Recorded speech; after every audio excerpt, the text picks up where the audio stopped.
సంఘమా, దేవుని యొక్క శక్తివంతమైన నామమును బట్టి, ఆత్మదేవుని మహాకృపను బట్టి ఈ ఉదయకాల ఆరాధనలో చేరి వచ్చిన మీ అందరికీ క్రీస్తు యేసు నామములో శుభములు సమాధానములు కలుగును గాక. ఆమేన్. నేటి ఉదయకాల ప్రార్థన ఆరాధన నిమిత్తమై పరిశుద్ధాత్మ దేవుడు మనకు అనుగ్రహించిన వాక్య భాగము తద్రీతిగా ఉన్నది. ప్రకటన గ్రంథము 4వ అధ్యాయము 1వ వచన ప్రారంభము. ఈ సంగతులు జరిగిన తరువాత నేను చూడగా, అదిగో పరలోకమందు ఒక తలుపు తెరవబడి ఉండెను. మరియు నేను మొదట వినిన స్వరము బూరధ్వని వలె నాతో మాటలాడగా వింటిని. ఆ మాటలాడిన వాడు, ఇక్కడికి ఎక్కిరమ్ము, ఇక మీదట జరగవలసిన వాటిని నేను కనపరచెదను. వెంటనే నేను ఆత్మవశుడనైతిని.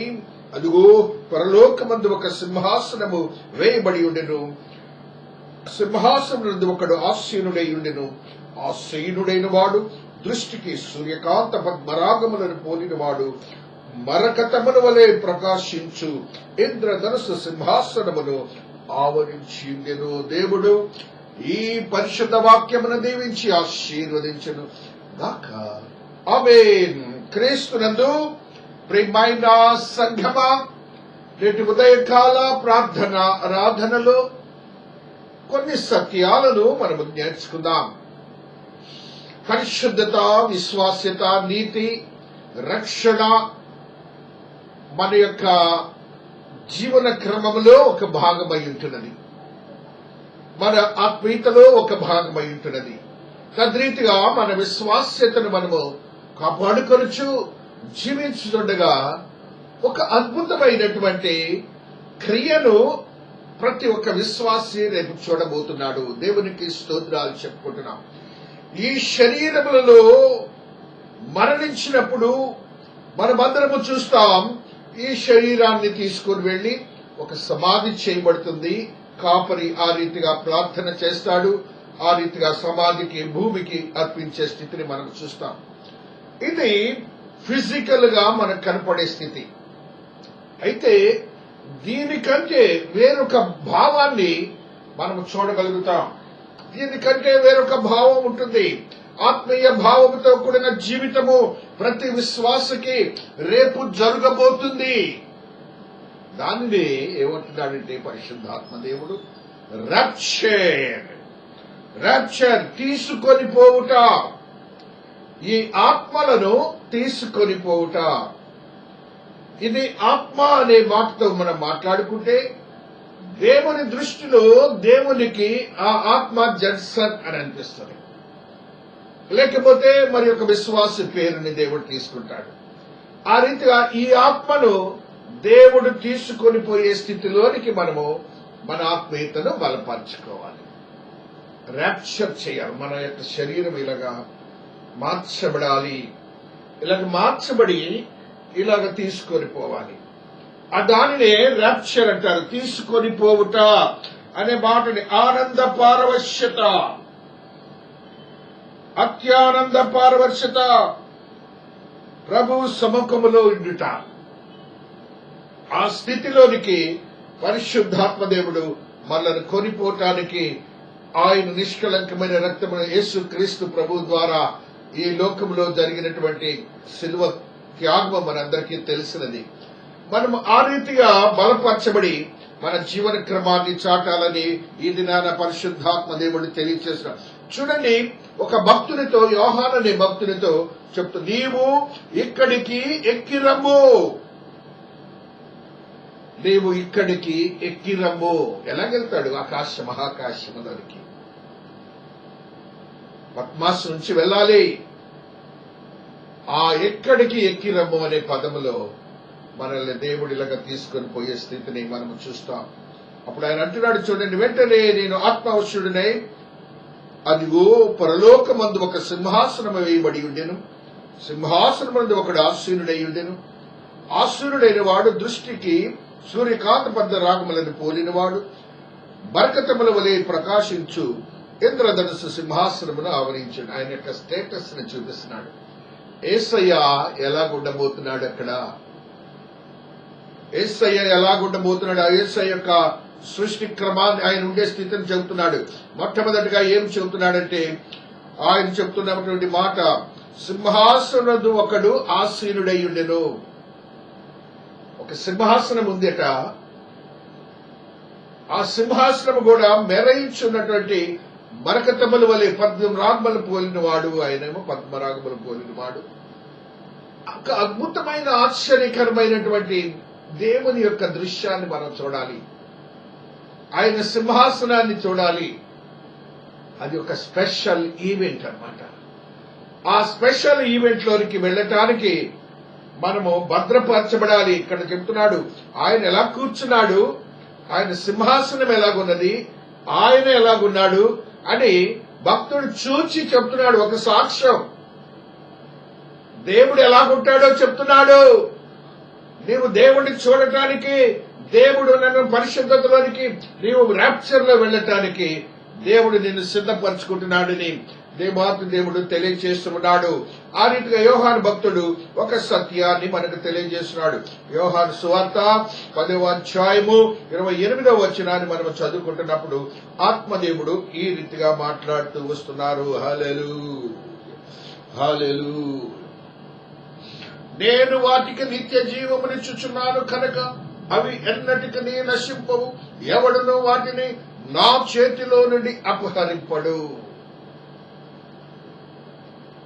అనగా ప్రతి విశ్వాసి ఆయన చేతిలో ఉండాలి. ఆయన యొక్క ప్రత్యేకమైనటువంటి శక్తివంతమైన బిడ్డగా ఉండాలని పరిశుద్ధాత్మ దేవుడు తెలియజేస్తున్నాడు. మరి నీవు ఆయన చేతిలో ఉన్నావా లేదా? ఆయన నిత్య జీవములో సిద్ధపరచబడి ఉన్నావా లేవా? ఒకవేళ నీవు ఆ రీతిగా భద్రపరచబడి ఉంటే, దేవుడిస్తున్న మాట చూడండి, సెలవిస్తున్న మాట, ఏనాటి మాట మాడుతున్నాడు చూడండి. దేవాతి దేవుని యొక్క కృపని బట్టి నేను వాటికి నిత్య జీవమునిచ్చుచున్నాను కనుకవి ఎన్నటికి నశింపము, ఎవడును వాటిని నా చేతిలో నుండి అపహరింపడు. If you are the believer, ఒకవేళ నీవు విశ్వాసివై ఉండి దేవుని యొక్క నిత్య జీవమును పొందుచు జీవిస్తున్నవాడు వాడుగా ఉంటుంటే, రక్షణార్థమైన జ్ఞానముతో పరిశుద్ధతతో అంటూ ఆయన నీకు ఒక అభయాన్ని ఇస్తున్నాడు. ఏమిస్తున్నాడు? నా చేతిలో నుండి ఎవడను అపహరింపడు, నశ్యంపవు. నువ్వు ఆయన చేతిలో ఉంటే, ఆయన కొరకు నీవు జీవిస్తుంటే ఎవడును అపహరింపడు. అనగా అపవాది నీ ఆత్మను, నీ శరీరం మీద వాడికి జయం లేదు, వాడికి ఏ మాత్రము కూడాను హక్కు లేదు. Right, he doesn't have any right over your body and soul. నీవు ఆ నిత్య జీవమును పొంది జీవిస్తున్న వాడిగా అంటున్నాడు చూడు. ఇది ప్రజెంట్ కంటిన్యూస్ సెంటెన్స్. వాటికి నిత్య జీవమును ఇచ్చుచున్నాను కనుక ఎన్నటికీ నీవు నశింపవు. ఇప్పుడు మనం విశ్వాసులుగా చెప్పబడుతున్నట్టు మనమందరము కూడా ఆయన నిత్య జీవమును పొందుచు మన జీవన క్రమాన్ని చాటుకుంటున్నాం. అది నీవు విశ్వసించావా? అది నీవు విశ్వసించావా అని దేవుడి దినాన నీతో నాతో మాట్లాడుతూ వస్తున్నాడు. ఒకవేళ నీవు ఆ రీతిగా నీ జీవన క్రమాన్ని ఆయన చేతిలో ఉంచేవంటే, ఈ దినమున జరుగుతున్న కరోనా కాదు, ఎవడు ఏమి నిన్ను చేయలేడు, ఎవడు ఏ వ్యాధి ఏమి చేయలేదు. ఒకవేళ నీవుగా విశ్వాసంతో నీ మనస్సులో బలహీన పడ్డావంటే ఇక దేవునికే నీవు. దేవుడు రోమాలకు రాసిన పత్రికలో నీవు ఆయన చేతిలో ఉన్నావా? ఒకటే చెబుతున్నాడు, నా చేతిలో ఉన్నాడు అని ఆయన అంటున్నాడు. ఒకవేళ నువ్వు ఆయన చేతిలో ఉంటే నువ్వు నశింపవు. ఒకవేళ ఆయన నీ చేతిలో ఉంటే నిన్ను ఎవడును అపహరింపడు. నీ ఆత్మను గాని, నీ ప్రాణాన్ని కాని, నీ శరీరాన్ని కాని అపవాది ఏమీ చెయ్యలేడని పరిశుద్ధాత్మ దేవుడు తెలియచేస్తున్నాడు. రోమీలకు రాసిన పత్రికలో ఒక సత్యాన్ని మనం చదువుకుంటూ వస్తున్నాం. 8వ అధ్యాయంలో ఉన్న సత్యాన్ని ఈ రీతిగా ఆత్మదేవుడు మనతో మాట్లాడుతూ వస్తున్నాడు. హల్లెలూయా, హల్లెలూయా, హల్లెలూయా, హల్లెలూయా, హల్లెలూయా, హల్లెలూయా, హల్లెలూయా. స్తోత్రం, స్తోత్రం. చూడండి, మరియు హృదయములను పరిశోధించువాడు ఆత్మ యొక్క మనస్సు ఏదో ఎరుగును, ఏలయనగా ఆయన దేవుని చిత్త ప్రకారము పరిశుద్ధుల కొరకు విజ్ఞాపనము చేయించున్నాడు. ఒక ఇంటర్లింక్ ఉంది మనకను దేవుడికి. నీవు ఆయన చేతిలో ఉన్నావు కదా, నీ ఆత్మ నశించదు, నీ ప్రాణము నశించదు, నీ యొక్క స్థితి ఆయన హస్తములో ఉంది. You are in the hand of Jesus. దేవునికోసారి స్తోత్రాలు చెప్పండి. నువ్వు నశించమని ఆయన ఒక చెప్తుండగా, రెండో మాట ఏం చెప్తున్నాడంటే, నిన్ను ఎవ్వడు కూడా అపహరింపుడు అంటాడు. ఆయన చేతిలో ఉన్నావు, పరిశుద్ధుడిగా ఉన్నావు కాబట్టి. రెండవది ఆయన చేస్తున్న పని ఏంటంటే, నీ కొరకు నా కొరకు ప్రార్థన చేసే విజ్ఞాపనకర్తగా ఉంటున్నాడు. చూడండి, ఆయన మాట్లాడింది, మరియు హృదయములను పరిశోధించువాడు ఆత్మ యొక్క మనస్సు ఏదో ఎరుగును. నీ హృదయాన్ని పరిశోధించడం ఆయనకు తెలుసు. నీ ఆత్మ యొక్క మనస్సు ఏదో తెలుసు. అనగా నీ అంతరంగ పురుషుడు ఏ రీతిగా ఉంటాడో కూడా ఆయనకు తెలుసు. ఆయన మీద భారం వేయకుండా నువ్వు భయముతో చింతించి ఇంకను కుషించిపోతుంటే, నీవు చేయవలసిన పనులు దేవుని కొరకు చేయలేకపోతుంటే, నీ ఆత్మను కూడా ఆయన ఎరుగును అని ఒక భయాన్ని కాదు, ఒక ఆన్సర్ నీకు ఇస్తున్నాడు. నీకు ఒక ధైర్యాన్ని ఇస్తున్నాడు, ఒక నిరీక్షణ ఇస్తున్నాడు దేవుడు. కాబట్టి దేవుడు నీ ఆత్మని ఎరిగినవాడు, నీ హృదయములను ఎరిగినవాడు. నీవు ఏ రీతిగానో ఆ యొక్క దేవుని చేతిలో లేవని మాత్రం అనుకోవద్దు. You are in the hand of Lord Jesus అంటూ, ఏలైనగా ఆయన దేవుని చిత్త ప్రకారము, దేవుని చిత్త ప్రకారం. ఎందుకంటే if you or do in the hands of the Jesus, నీ మనస్సు ఎరుగు కాబట్టి, నీ హృదయం ఎరుగును కాబట్టి, నీ కొరకు తండ్రి చిత్త ప్రకారము నువ్వు పరిశుద్ధుడు అని చెప్పి ఆయనకు ప్రార్థన చేసేవాడిగా ఉంటాడు. చూడండి, ఇక్కడ అంటున్నాడు, పరిశుద్ధుల కొరకు విజ్ఞాపనము చేయించున్నాడు. ఆత్మవశ్యుడై పౌలు భక్తుడు రాస్తున్నాడు. నీ కొరకు నువ్వు పరిశుద్ధుడు కాబట్టి తండ్రి అయిన దేవునికి, నా దేవుడైనటువంటి యేసయ్య ఆయన ప్రార్థన చేస్తున్నాడు. నీ మనస్సును ఎరిగినవాడు, నీ ఆత్మ మనస్సును ఎరిగినవాడు నా దేవుడు. కాబట్టి ఆయన చేతిలో ఉన్నావు, నీవు పరిశుద్ధుడిగా చెప్పబడుతున్నావు. నీ కొరకు తండ్రి అయిన దేవునికి పేరుల వేళలా ప్రార్థన చేస్తున్న దేవుడిగా ఉంటాడు. దేవునికి ఒకసారి స్తోత్రాలు చెప్పుకుంటున్నా. మరలా ఒక మాటని చదువుతా, అక్కడ 28. దేవుని ప్రేమించు వారికి అనగా ఆయన సంకల్పము చొప్పున పిలబడిన వారికి మేలు కలుగుటకై సమస్తమును సమకూడి జరుగుచున్నవని ఎరుగుదము. దేవునికి స్తోత్రాలు చెప్పుకుంటున్నాం. హల్లెలూయా, హల్లెలూయా. చాలా దేవుని ప్రేమించు వారికి ఆయన చేతిలో ఉన్నావు. నీవు పరిశుద్ధుడిగా ఉన్నావు. నీవు దేవుని ప్రేమిస్తున్నావు కదా, నీ మనస్సు ఎరుగు, నీ ఆత్మ ఎరుగు. నీవు దేవుని ప్రేమించినప్పుడు, ఆయన మీద భారం వేసినప్పుడు, ఆయన యందు భయభక్తులు కలిగి ఉన్నప్పుడు, నీ యొక్క స్థితి ఏమిటంటే, you are the special win of the Lord Jesus. మేలు కలుగుటకై, నీకు మేలే చేస్తాడు దేవుడు, నీకు మేలే చేస్తాడు నా దేవుడు, నీకు మేలే చేస్తాడు నా దేవుడు.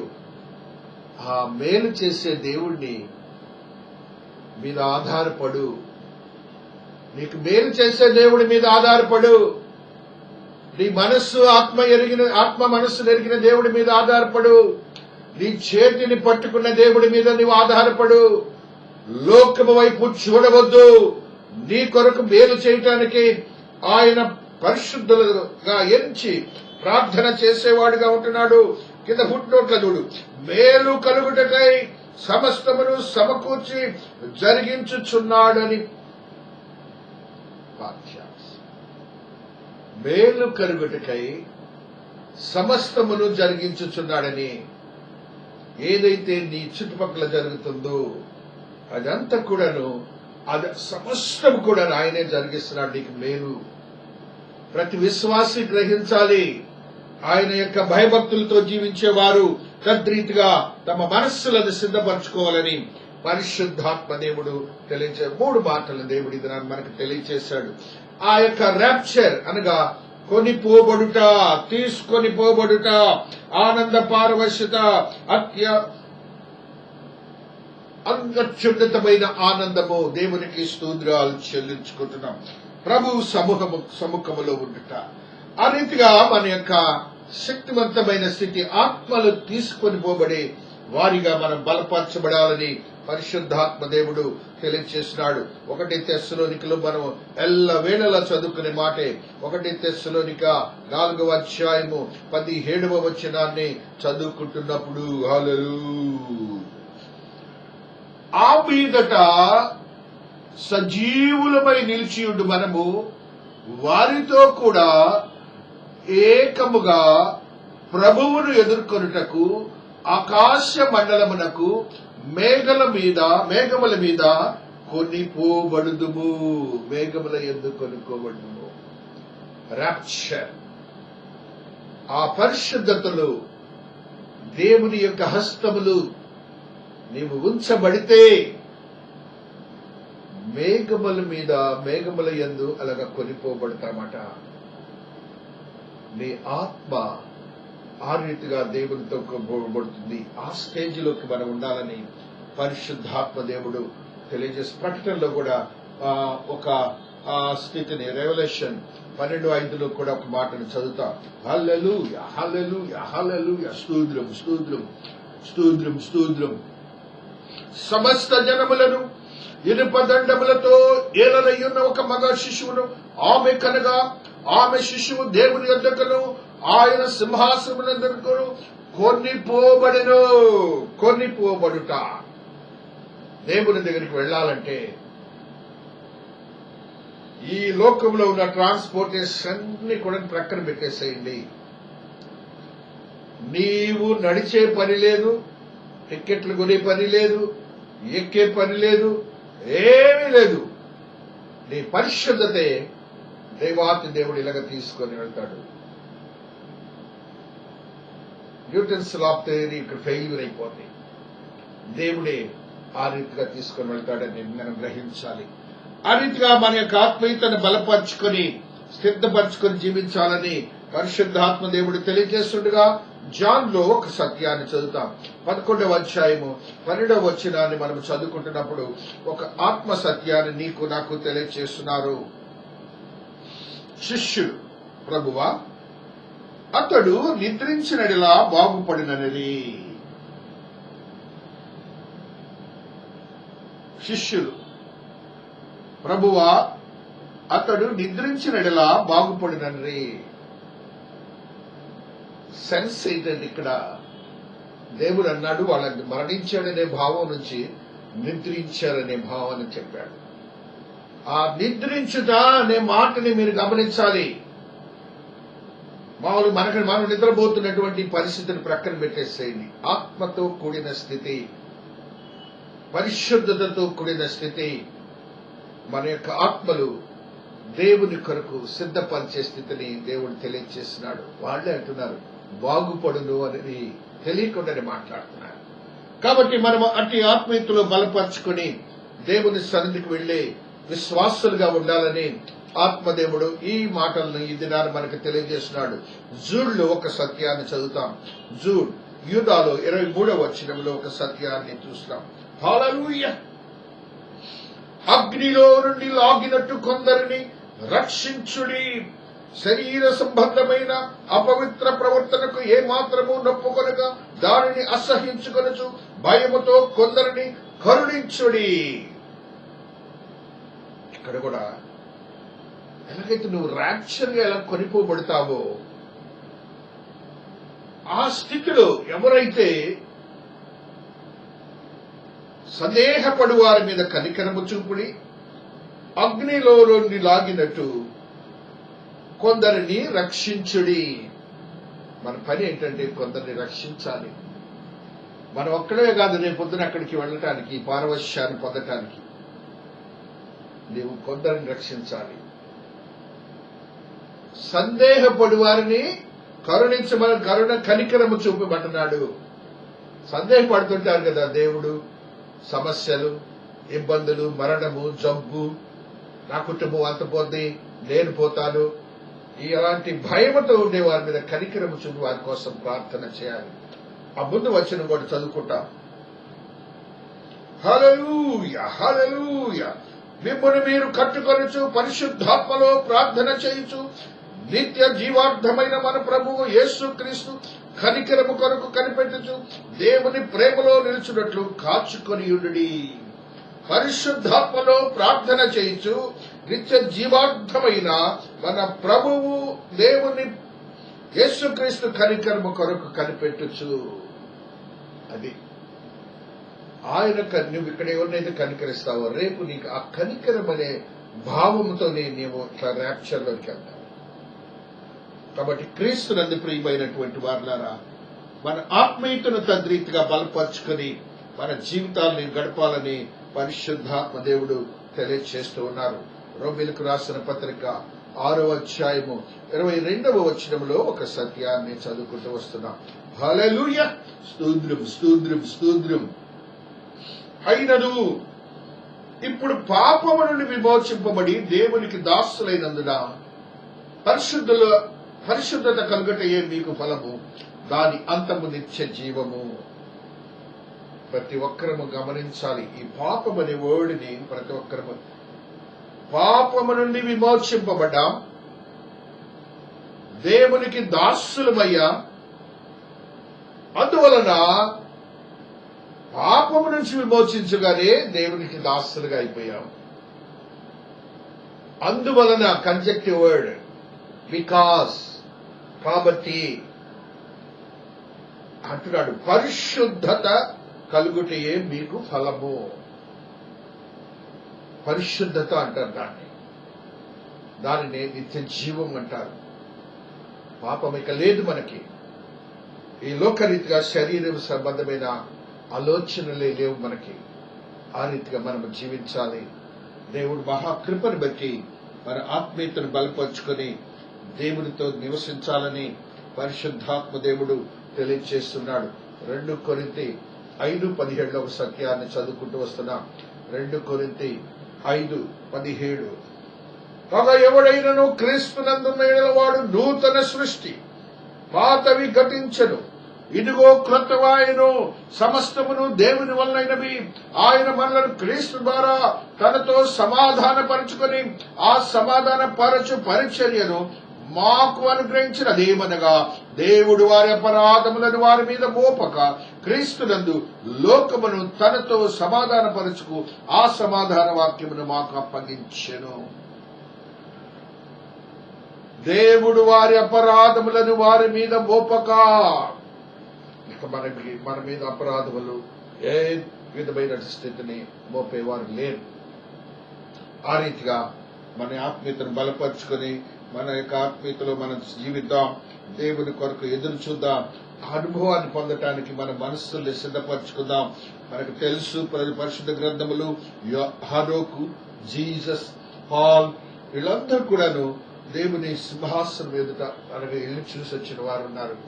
ఆ రీతిగా దేవాతి దేవుని యొక్క మహాకృపను మనము పొందాలి. దేవుని యొక్క శక్తిని మనం తీసుకొని పోబడే స్థితిలోకి వెళ్ళటానికి కావలసిన పరిశుద్ధత కలిగి ఉందాం. మన జీవితాలని ఈ రీతిగా మనల్ని భద్రపరిచిన దేవుని యొక్క ఆలోచన సరళి కలిగి ఉండి మన జీవితాలను భద్రపరచుకుని దేవుని కొరకు సిద్ధపరచబడి భయమును వదిలి జీవిద్దాం. దేవుడి పరిశుద్ధ వాక్యమును దీవించి ఆశీర్వదించును గాక. ఆమేన్. ప్రార్థించుకుందాము. శక్తివంతమైన దేవా, మీ పాద సన్నిధిలో ఉన్నాం తండ్రి. అయినా ఈ ఉదయకాల సమయంలో ప్రార్థన ఆరాధనలో మీరు మాట్లాడిన విధానాన్ని బట్టి స్తోత్రాలు. మేము నాయన మీ చేతిలో ఉన్నాం తండ్రి. నాయన మీరు మమ్మల్ని పరిశుద్ధులుగా చేశారు నాయన. మా ఆత్మని మా శరీరాన్ని ఎవరు అపహరింపరు అని మీరు మాతో మాట్లాడారు నాయన. అతి శక్తివంతమైన దేవుని నేను ప్రార్థిస్తున్నాను తండ్రి. నన్ను నా బిడ్డలందరినీ సంఘ బిడ్డలందరినీ మీరు బలపరిచిన విధానాన్ని బట్టి స్తుతులు స్తోత్రాలు చెల్లించుకుంటున్నాను.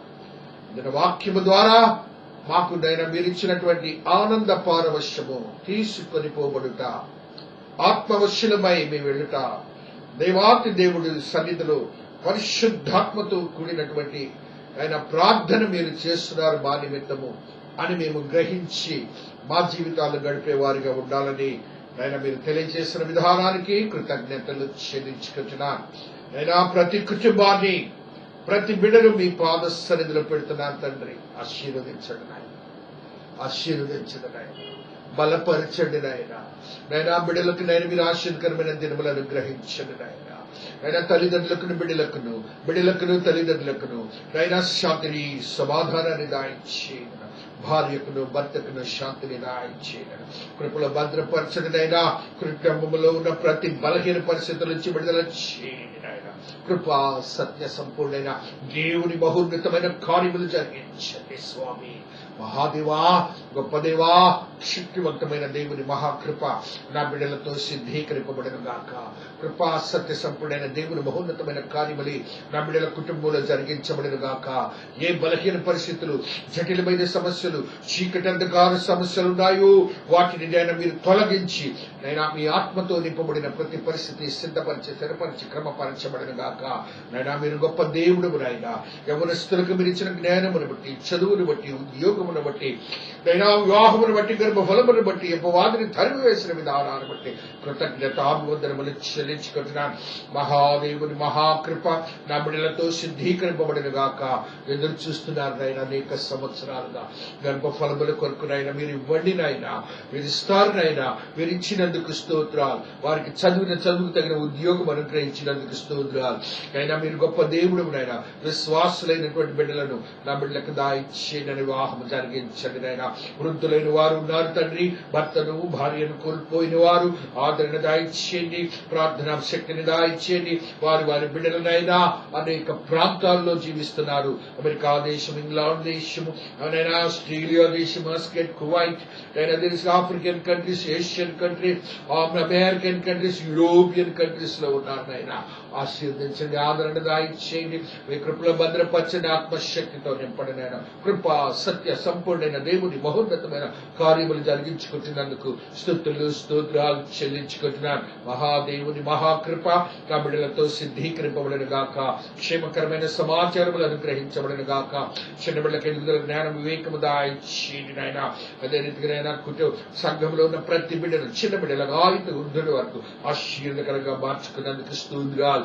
రేపు ఆదివారమునైనా ఆరాధన క్రమాన్ని మీరు జరిగిస్తున్నందుకు స్తోత్రాలు. అగ్ని కాంచెను సంఘము చుట్టూ బిడ్డల చుట్టూ వచ్చినందుకు స్తోత్రాలు. ఈ దిన వాక్యములు మేము మీ చేతిలో ఉన్నాము తండ్రి. మా మనస్సులు హృదయములు ఎరిగిన దేవుడవు రాయన. మీరు మమ్మల్ని ఆశీర్వదించి క్షేమాన్ని ఇచ్చే దేవుడవు రాయన. ప్రతి స్థితిని మేము రేపు దినాన పొందుతున్నందుకు స్తోత్రాలు. మహాదేవుని మహాకృప నా బిడ్డలతో సిద్ధీకరింపబడిన గాక. ఆత్మకార్యములే జరిగించబడిన గాక. మా పట్టణాన్ని, దేశాన్ని, రాష్ట్రాన్ని, విశ్వాన్ని ఆశీర్వదించండి. నేను కరోనా వ్యాధి నుంచి నిర్మూలన చేయండి నాయన. మీ అగ్ని కాంచెను ఉంచండి నాయన. మీ ఆత్మకార్యము జరిగించండి నాయన. మీ ఆత్మశక్తితో నింపండి స్వామి. కృప సత్య సంపూర్ణమైన దేవుని మహోన్నతమైన కార్యములు జరిగించి మీరే మహిమపరచబడిన గాక. నూతనమైన అనుభవాలతో నింపబడిన గాక. నూతనమైన శక్తి దాయిచ్చేయబడిన గాక. మహాదేవుని మహాకృప సిద్ధీకరింపబడిన గాక. ఆత్మదేవా, మీరు మాకు దేవుడవు, మీరు మాకు దేవుడవు అని మేము ప్రార్థించే యోగ్యతనిచ్చినందుకు స్తోత్రాలు చెల్లించుకుంటున్నాను. అయినా ప్రతి బిడ్డను ఆశీర్వదకరంగా మార్చుకున్నందుకు స్తోత్రాలు. అయినా ప్రతి బిడ్డను ఆశీర్వదకరంగా మార్చుకున్నందుకు స్తోత్రాలు. అయినా అధికారులకు, అధిపతులకు నైనా జ్ఞాన వివేకములు దాయిచ్చేయండి నాయన. ఆయన మీ కృపలో భద్రపరచండి నాయన. మంచి పరిపాలనా సౌలభ్యమును దాయించేయండి. కుటుంబాల ఆర్థిక స్తోమతను కలిగించేయండి. అగ్ని కంచిన విశ్వాసుల చుట్టూ, సంఘము చుట్టూ, బిడల చుట్టూ, కుటుంబాల చుట్టూ ఉంచినందుకు స్తోత్రం. మీ కృప నా బిడలతో సిద్ధీకరింపబడిన గాక. శక్తివంతమైన స్థితిగతులే అనుగ్రహించబడిన గాక. మహోన్నతని మహాదేవుని మహాకృప భద్రపరచబడిన గాక. నా దేవుని అద్భుతమైన కార్యములే జరిగించబడిన గాక. మహాదేవుడవు ఆత్మ కార్యములు జరిగించే దేవుడు, మీరు జరిగించినందుకు స్తోత్రం. యొక్క కంప్యూటర్లో ఉన్న సమస్యలన్నీ విడుదల చేసిన ఆన్లైన్ ఆనందన క్రమాన్ని మంగళవారం, గురువారం, శనివారం మీరు జరిగించుకొని మీరే మహిమపరచబడను గాక. నా బిడ్డలను పరిశుద్ధతతో ఆత్మీయతలో బలపరచబడను గాక. ఆత్మ కార్యములే నా బిడ్డల పక్షంగా జరిగించబడను గాక. మీకు దూరస్తులయ్యే స్థితి నుంచి మీరు దూరపరిచి భద్రపరిచి ఆయన మీకు సమీపము ఉండే విశ్వాసులుగా స్థిరపరచబడను గాక. ఆర్థిక స్తోమతల నుంచి ఆయన దయచేయండి, ఆర్థిక స్తోమత కలుగ చేయండి. అపవాది నుంచి తరిమి వేయండి స్వామి, అపవాది నుంచి తరిమి వేయండి ఆయన.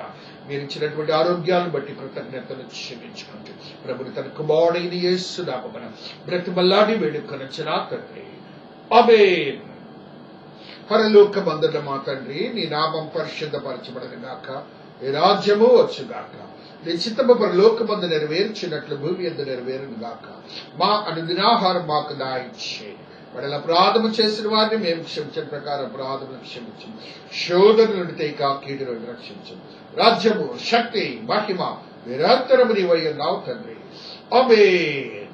మన తండ్రి అయిన దేవుని యొక్క ప్రేమ, కుమారుడైన యేసు క్రీస్తు ప్రభుల వారి కృప, పరిశుద్ధాత్మని యొక్క అన్యోన్య సహవాసము ఇక్కడ చేరిన ప్రతి బిడ్డకును, ప్రత్యేకించి త్రియేక దేవుని మందిరమునకును చుట్టుపక్కల వారికి మరి ప్రత్యేకించి ఈ దిన ఆరాధనలో పాల్గొన్న ప్రతి ఆత్మకును విశ్వాసకుని ఆత్మదేవుని శక్తి, కృప, దయ, కనికరము సదా తోడయుండి ఆశీర్వాదములతో నింపి కృపల్లో భద్రపరిచిన దేవుడు, ఆత్మ కార్యములే జరిగించిన దేవుడు, నూతనమైన అనుభవాలతో నింపిన దేవుడు, శక్తివంతమైన స్థితిగతులు అనుగ్రహించిన దేవుడు, ప్రపంచ కరోనా నుంచి విడుదల చేసి నూతనమైన అనుభవాలతో కూడిన కుటుంబ జీవితాలను ప్రపంచ మానవాళికి అనుగ్రహించిన దేవుడు, సంఘ పరిచర్యలను ఆశ్చర్యకరంగా మార్చి నాయన సంఘములను నూతనమైన ఉద్యోగంతో నింపి ఆరాధన క్రమములను రేపు ఆదివారము తిరిగి ఆదివారమును జరిగించిన దేవుడు, సదా తోడయండి ఆశీర్వాదములతో నింపబడను గాక.